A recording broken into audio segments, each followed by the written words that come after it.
This 15-year-old point-and-shoot is the last digital camera from the box of cameras that I bought some time ago. It's also the newest, released in 2009, and thus it might be more advanced in many ways than the others. But let's see if that holds true.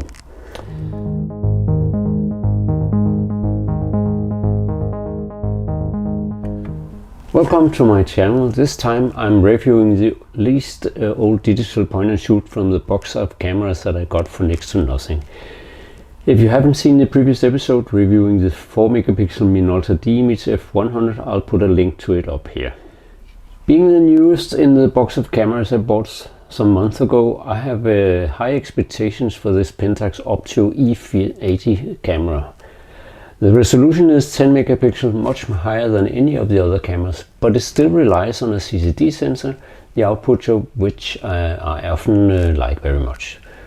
First thing I notice is the fast boot up time and also the decent zoom speed, although that is also helped by a rather limited zoom range of 3 times from 31.5mm to 94.5mm in full frame equivalence.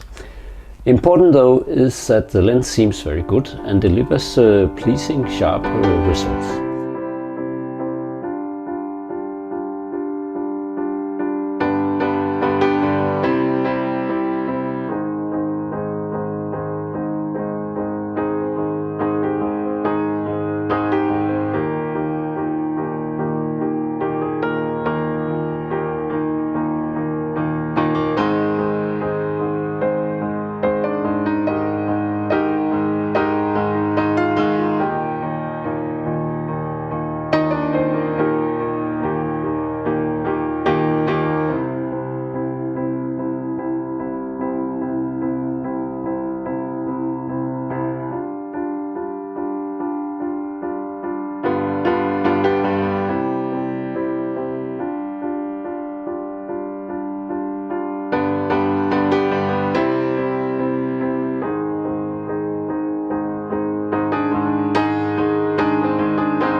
If we go into the modes, we see that there are many to choose from, but my favorite modes, aperture priority and shutter priority, isn't available on this camera. For me, this is critical as I want to decide the depth of field in my images or control the amount of blur when shooting moving subjects. This is not directly possible, though you can work around this by choosing another of the available modes. But you never get the same amount of control as when shooting in aperture or shutter speed priority modes. Shortest shutter time is 1/2000 of a second and the longest is 1/4 of a second, though in night scene mode you can expose up to 4 seconds. Apertures go from 2.9 with the lens in wide setting and from 5.2 when in the tele setting. Unfortunately, considering the small sensor, these apertures doesn't make highly out of focus backgrounds possible. If we go into the menu, there isn't a lot to change here, but a couple of things I do like is that you can set the ISO to auto or set it manually from 100 all the way to 6400 ISO. At ISO 6400 though, the images become very grainy and low contrast, not the nicest to look at. Therefore, on this camera, as on many other cameras with small CCD sensors, you should stay rather low on ISO, probably between 100 and 400 on this camera. Macro mode allows you to shoot at a distance of around 10 centimeters. Not the best I've seen on this kind of cameras.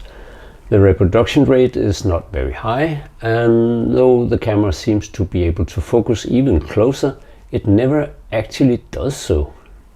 The button for delayed exposure also gives access to continuous shooting mode, giving a frame rate of approximately 2 frames per second. You can also drop down in resolution to get 16 frames per second, but then The resolution is only 640 by 480 pixel, not very usable. There's a face detection feature that is rather handy when shooting people, but it's not very reliable. The LCD on the back is a 2.7-inch monitor with a resolution of 200,000 dots. Not very much today, but absolutely about the standard of that time. You can judge the exposure quite well, but sharpness is hard to assess. Forget about video on this camera. The resolution is only 1280 by 780 pixels, and even worse is the frame rate of only 15 frames per second.